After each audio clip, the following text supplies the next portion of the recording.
pone el rótulo, esto no sirve, porque no lo hemos razonado. Eso en los exámenes sigue pasando, chicos. Entonces, bueno,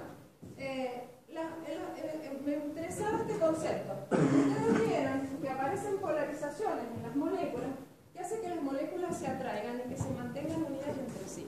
Y todo esto son introducciones conceptuales, ya después se los marco por qué. Bueno, ahora ya sí empezamos a hablar de hasta acá era química orgánica. Ahora empezamos a hablar de ciencia de los materiales. Sí. Debe ser lineal ramificado. ¿Puedo tener un compuesto que esté ordenado de manera lineal y yo tengo que sea el mismo compuesto pero de manera ramificada, ordenada, función económica? O si es una característica de cada monómero. En forma absoluta es muy difícil que tenga un polímero que sea 100% lineal, porque aparecen reacciones secundarias que me pueden generar miles de variables que pueden hacer que aparezcan ramificaciones. Es más, ni siquiera están identificados perfectamente cuáles son los polímeros que tienen una estructura molecular lineal o ramificada, porque hay una coexistencia de la linealidad con las ramificaciones. No se puede decir este polímero es totalmente lineal o totalmente ramificado. Sé que existen los dos tipos de estructuras moleculares.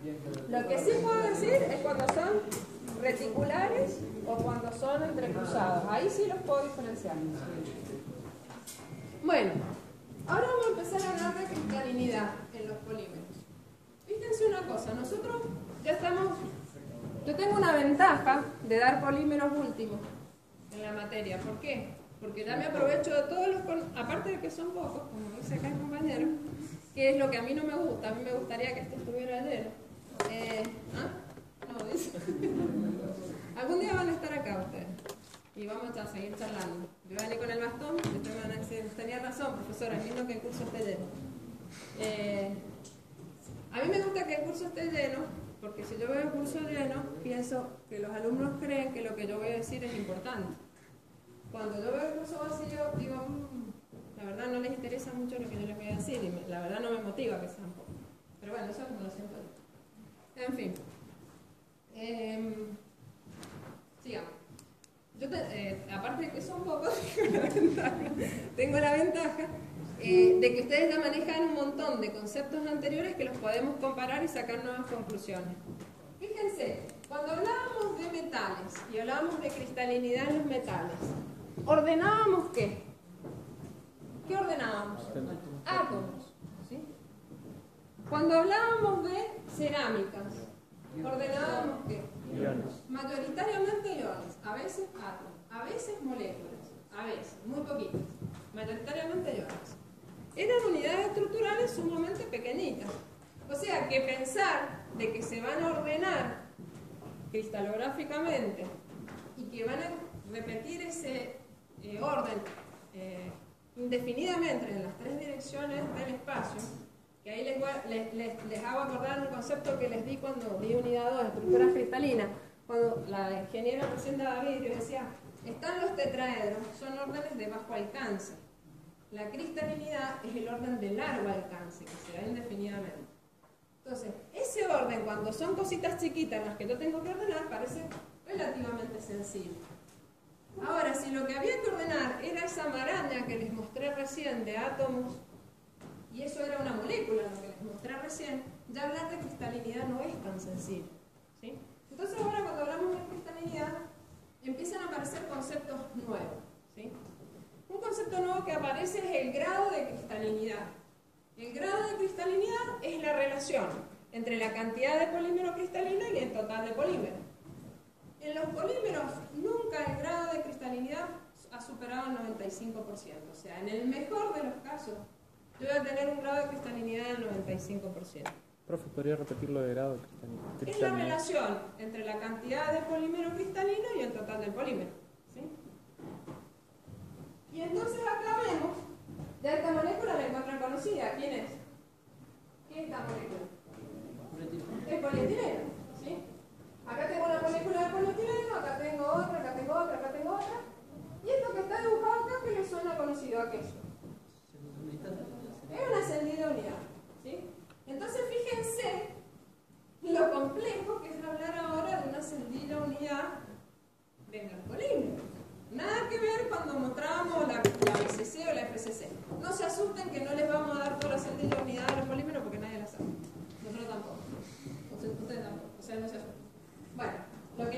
mostrar es esto, lo complejo que es hablar de cristalinidad de los polímeros, ¿sí? Entonces aparece también un nuevo concepto que es la semicristalinidad.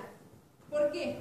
Porque en los polímeros vamos a ver que hay partes de las moléculas que están alineadas entre sí y que pertenecen a una zona cristalina, y que otra parte de la misma molécula no está ni responde a ningún orden ni pertenece a una zona amorfa. Eso se da en los polímeros, ¿por qué? Porque las cadenas son larguísimas y pretender tener toda la molécula ordenada sería imposible, ¿sí? Entonces, ¿qué dicen los que han estudiado el tema? Porque si no lo hubieran estudiado, no podría estar dando esta clase. ¿Qué dicen? Que aparecen, como yo les decía recién, cadenas de polímeros que se van plegando y ordenando para formar una zona cristalina, y que el resto de la cadena pertenece a zonas amorfas. Entonces, apareció un primer modelo en donde decía que aparecían zonas de cadenas plegadas o ordenadas en matrices de sólido amorfo.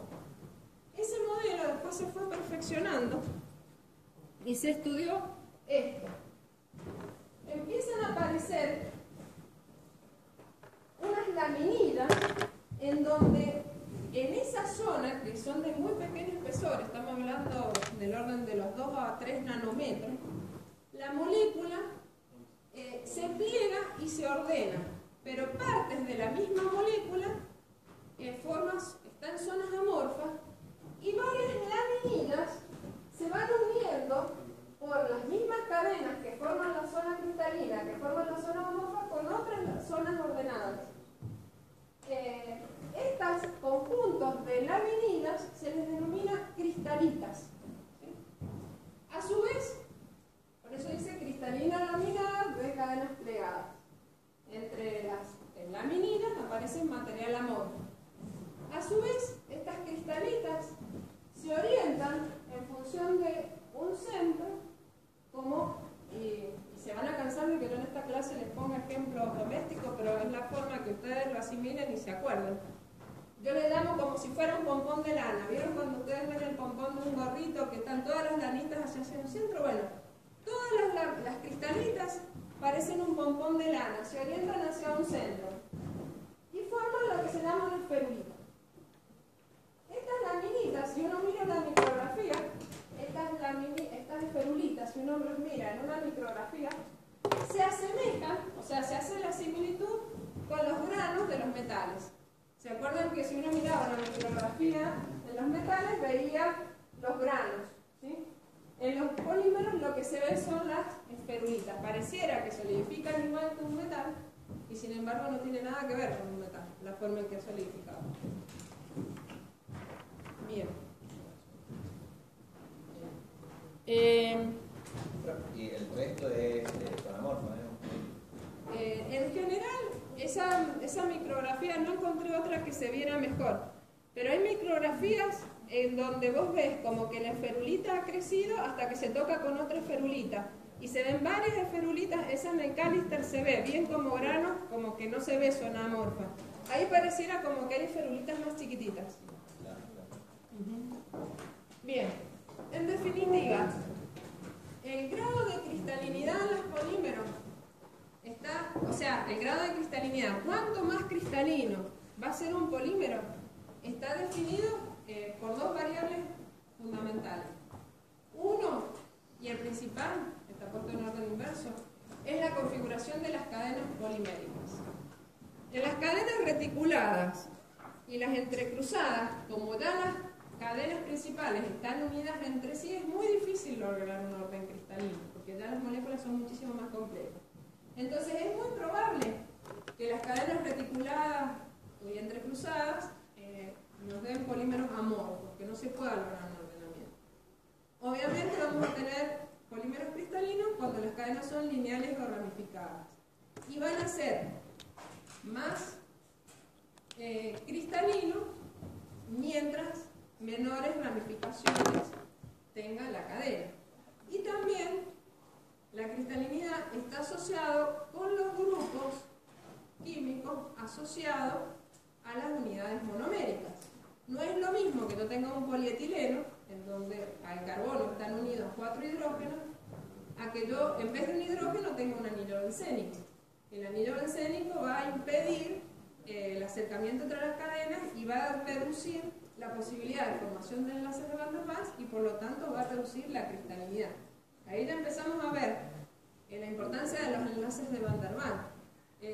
A medida que aumenta la cristalinidad, más fácil es que se formen los enlaces de Van der Waals y más rigidez va a tener ese polímero, porque es más difícil que se desplace una cadena con respecto a la otra. Bien. Entonces, lo que estamos diciendo, fíjense, la cristalinidad aumenta la densidad respecto al polímero amorfo, es decir, si tengo muchas cadenas lineales unidas por enlaces de Van der Waals, va a ser mucho más denso que si tengo ramas y ni hablar que si está todo mezclado. Aumenta la resistencia mecánica a la rigidez, por lo que les acabo de decir, porque facilito la formación de enlaces de Van der Waals que impiden el desplazamiento de las cadenas entre sí. Aumenta la resistencia a la deformación por calor, disminuye la transparencia respecto al polímero amorfo, disminuye la permeabilidad de los gases. Todo eso tiene que ver porque ha aumentado la densidad. Aumenta la resistencia química, no es tan fácil disolver un solvente. Y presentan temperaturas de definición definidas. Eso a medida que aumenta el grado de cristalinidad. Bien, en otro lado. Profe, si tiene más cadenas ramificadas, ¿más cristalino es o menos? Menos. Las ramas me impiden que se junten, y si me impiden que se junten, no las puedo ordenar. ¿Sí? Fíjense, acá para comparar, y para que ya se vayan familiarizando con los materiales. Esto es polietileno de baja densidad, que se le llama así, o sea, en el mercado se lo llama con esa sigla. Y polietileno de alta densidad, obviamente, fíjense, en el de baja densidad el grado de cristalinidad, es decir, la proporción de polímero cristalino respecto al total del polímero, es del 55%, mientras que en el de alta densidad es del 92%. Eso, fíjense cómo influyen las propiedades. Obviamente, si este es el de baja densidad, tiene menor densidad que el de alta. Fíjense cómo influye en el módulo de elasticidad y la temperatura de fusión. A medida que aumenta la densidad, aumenta la resistencia, aumenta la temperatura de fusión. Para el otro lado. Bien. Ahora empezamos a hablar del comportamiento, esfuerzo de formación, es decir, del comportamiento mecánico de los polímeros. Vamos a ver que cuando estudiamos en general el comportamiento mecánico de los polímeros, podemos decir que encontramos polímeros con tres tipos de comportamiento. El comportamiento A, que son los polímeros frágiles. A ver si alguien ya a esta altura, yo me voy a aprovechar de todo que han cursado todo el material, me voy a decir por qué tiene comportamiento frágil ese comportamiento. Porque el material rompe casi sin deformarse, se he dicho en criollo. Solamente con deformación de qué tipo? Elástica. Es toda deformación elástica. El material rompe casi sin deformarse, es un material frágil. ¿Sí? Después, acá a la filmina le he cambiado el nombre porque aparece otro error reiterado en todos los exámenes, que ya le voy a decir cuál es. Que es el caso B, que es dúctiles o tenaces. ¿Por qué? Porque ahora sí vemos que hay deformación plástica. ¿Sí? Pero ¿a dónde aparece el error en los exámenes finales? Y Don Callister, a esta curva, en vez de llamarle dúctiles o tenaces, le puso similar a los metales. ¿Y a dónde viene el error al examen final? Cuando vienen y me dicen, tienen un comportamiento igual a los metales. Y yo le digo, no, no es igual. Sí, sí es igual, si lo dice Callister, no es igual. Entonces yo les pregunto a ustedes, ¿ustedes lo ven igual? No, yo no lo veo igual. ¿Por qué no es igual? Porque la presión baja. Claro, porque la carga máxima acá está acá, ¿sí? Y en los metales está acá. Entonces cuando me llega un alumno a rendir la bolilla 9 y me dice que eso se comporta igual a los metales, yo le tengo que ir a tomar el ensayo de tracción de los metales para poderlo probar. No es tan fácil decir cualquier cosa, porque no es cualquier cosa. Entonces, y en algo tan evidente. Entonces si yo les pregunto, ¿Callister está loco? No, Callister tiene razón, es similar. ¿Quién qué es similar? ¿Ah? Perfecto, ¿quién lo dijo? Un genio. Es similar, el que tiene una zona elástica y una zona plástica. No, Pero si empezamos a analizar la zona de fluencia, la zona de fricción, que ya lo vamos a hacer en detalle, la zona de carga máxima, la tensión a la rotura, no se comportan igual a los metales. Discúlpenme, pero se comportan muy distintos a los metales.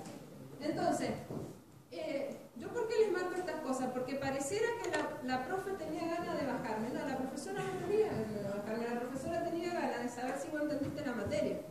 Entonces, yo no las voy a bajar porque me dijiste que era igual, pero si no podés hacer una curva